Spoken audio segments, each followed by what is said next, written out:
Abdoulaye Dime dañuy dem jëli d'accord ak TikTok xool un peu comme ni ñu koy defee saa su nekk réseaux sociaux yi ak jeunes yi ñoom naka la ñuy dàkkee koor parce que dàkku koor dafa am importance quand même quoi qu'on puisse dire ci weeru koor Abdoulaye yow maa ngi ñëwaat laaj la naka ngay dàkkee koor donc dàkku koor ak tout de suite ak.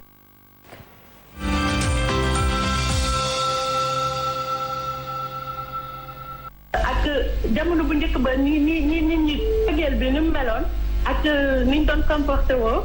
léegi nit ñi dañoo weesu loolu. ñaataat nga am.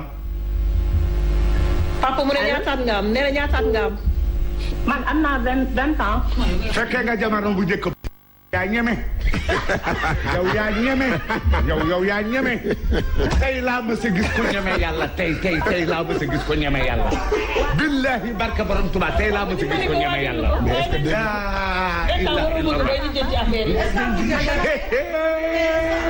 bàyyi penn la ko waxal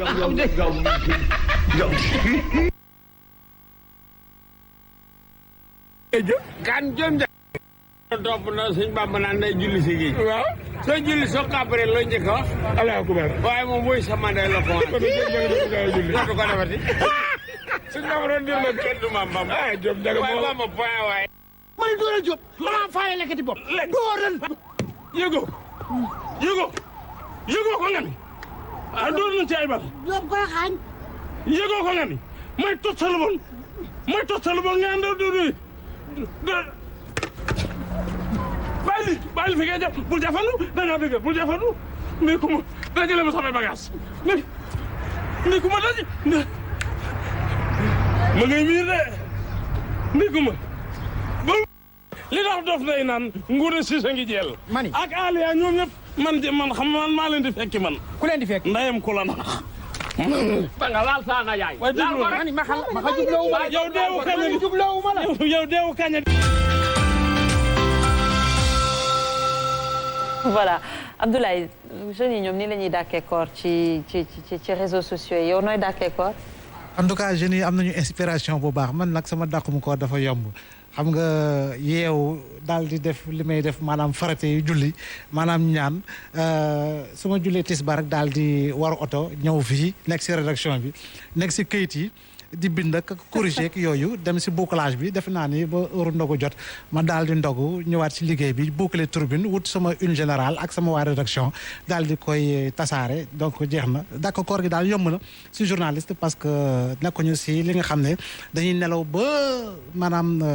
ay 1 heure comme ni ko Fat Abdou ak Ndeye Dimet di defee waaye ñun moom dañuy teel a yeewu def li ñu war a def. nga ne Fat Abdou moom nu mu koy defee. nelaw Fat Abdou day nelaw rek. Dimet de wax na ma ni Fat Abdou day nelaw rek Fat Abdou tam Dimet wax na ma ni Fat Abdou day nelaw Fat Abdou wax na ma ni Dimet day nelaw te duñ ko admettre de xam nga loolu en tout cas donc voilà ci noonu lañ leen di bàyyee Abdoulaye Dime ak Fatou Abdou ñu ñëw ci invité du jour bàyyi leen ngeen waxtaan ak invité yi laata ñuy dem retrouver la très belle Nana Aïdara dans Société. Diop maa faaye lekkati bopp. Voilà donc Fat Abdou. ak monsieur Tine sànq nen ne laaj na la ko mais dañu gis ne le chef de l'État li nga xam ne moom la nangu tey ci ay xalaat ne les motifs sont déjà motivés. mën nañu ko tuddee noonu. déjà li nga xam ne moom mooy processus bi ci wàllu santé tax ba ñu mën a rapatrier corps yi. lépp jaar na yoon alors que y a même pas une semaine la Cour suprême dafa waxoon ne dañu ko rejeter parce que motifs yi. maanaam amul lu motiver requête li nga xam ne moom mooy référé liberté bu collectif boobu est-ce que tey pour dire li nga xam ne moom la ñu bëri di lam-laamee le chef de l'État n'a pas désavoué la Cour suprême. Bon man bi ma déggee plainte bi j'étais pas d'accord parce que en réalité moi j'étais dans une problématique wax naa leen ko je suis en train de parler au ministre des Affaires étrangères. On lui avait transféré pas mal de documents c'est-à-dire que mënuloo à la fois nga nekk dans une procédure de négociation ba pare dugg ci biir contentieux bon ñoom documentation yi ñu indi c'est des documentations solides faites par des scientifiques et sur la base pratiquement de la législation de la plupart des pays européens et puis en réalité amul benn gravité bu fekkee ni indi nañ koor yi amul benn gravité maintenant nag Cour suprême moi je pensais que bon ñoom tamit ils ont le droit c'est quand même des Sénégalais ils ont le droit de saisir la justice d'avoir un accès à la justice et de voir effectivement leur comme on dit leur cause entendue et défendue par la justice mais il est évident que effectivement moi je peux comprendre les gens qui se posent des problèmes par rapport quand même à une décision de la Cour suprême il n'y a pas si longtemps qui est quand même un pouvoir le pouvoir judiciaire mais bon je peux comprendre que bon voilà c'est. alors li ma bëgg a laajte foofu peut-être li ma bëgg a dolli foofu mooy. waaw su fekkee ne dañu ne dinañ yegsi ci pic bi dans 10 jours jeexal nañu daanaka ay fan li ci des bareetul tey am nañ 177 cas ne wax na ko léegi. le chef de l'État allégé. question bi mooy est-ce que subirul pression. pression bi dans plusieurs domaines. économique social religieux.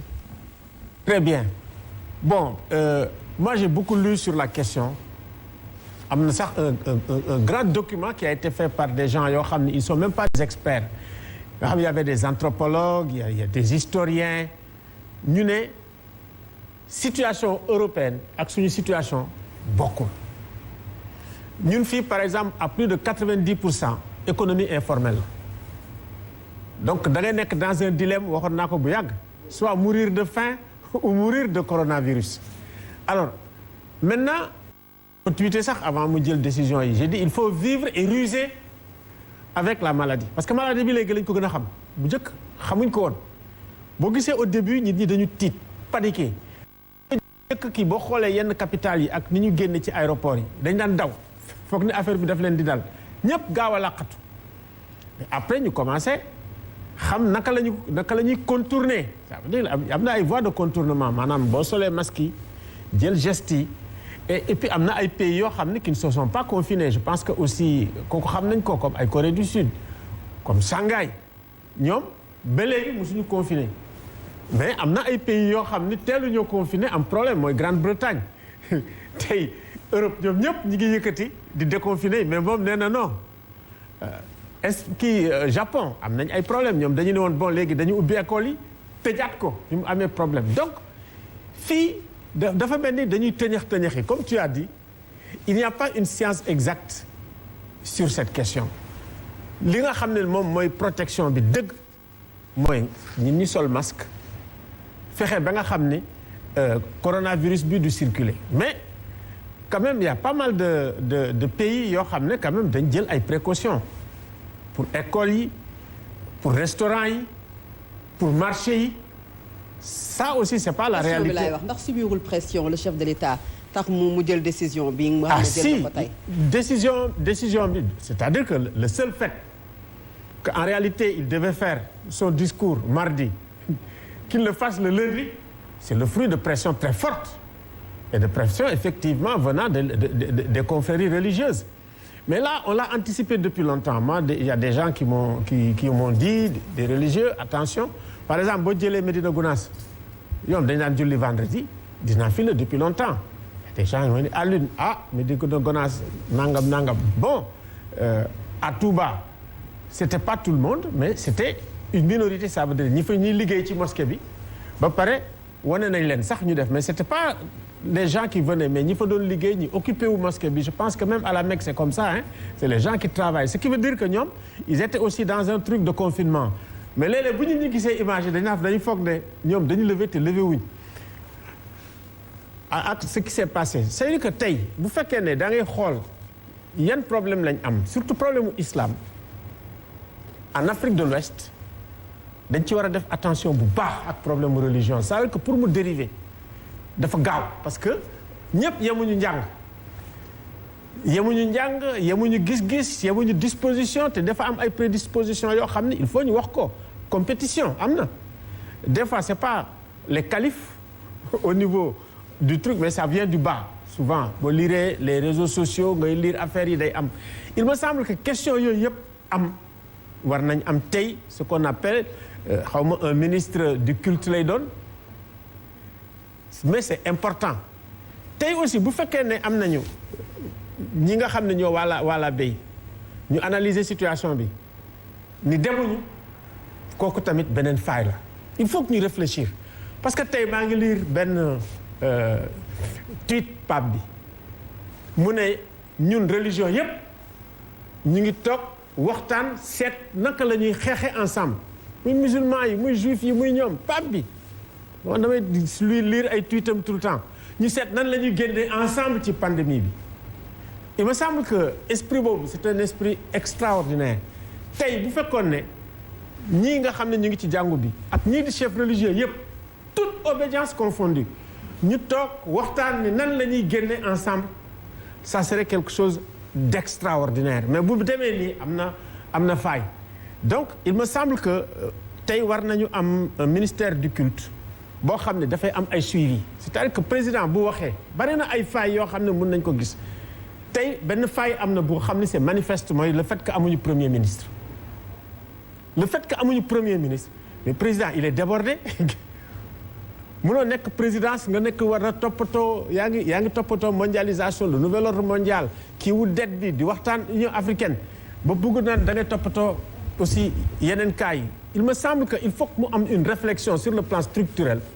mu am quelqu'un boo xam ne qui s'occupe de la maison nga xam ne day dem ñëw ci parlement bi parce que tey failles yi dafa bëri ñoom ñi ngi nii problème yi am lan la ci kii assemblée nationale xalaat dañu nekk dans des problèmes extrêmement sérieux période bi assemblée dafa war a wax ñu koy dégg doo leen dégg beneen problème mooy suñu leader religieux yi suñu leader politique yi en toute sincérité c'est-à-dire que jamais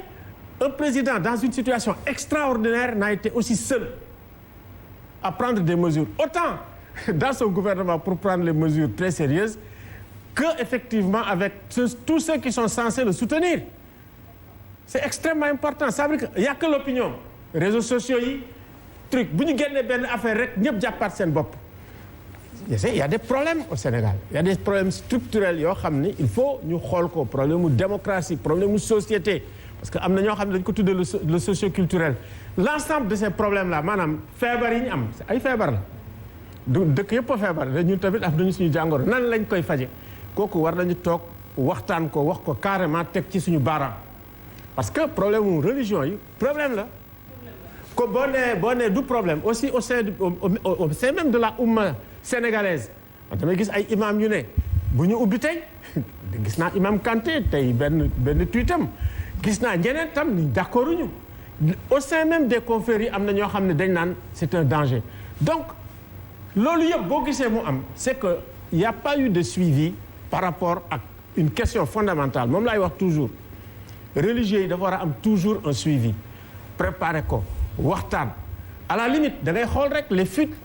yi am au niveau de la présidence c'est que doon président sax moom moo waroon wax ak ñoom waroon nañ am une autorité boo xam ne dina dem wax ak ñoom calmement après président wax li muy wax mais président avant mu wax beaucoup de choses ont fuité et puis kii président woo na ma à 2 heures du matin wax lii wax laa bon président va parler en suivi par rapport à non seulement à manque de suivi mais en réalité le fait que le discours du président est fuité il a été obligé de rattraper ça pour décaler son agenda 24 heures avant effectivement donc c'est un peu par rapport à ça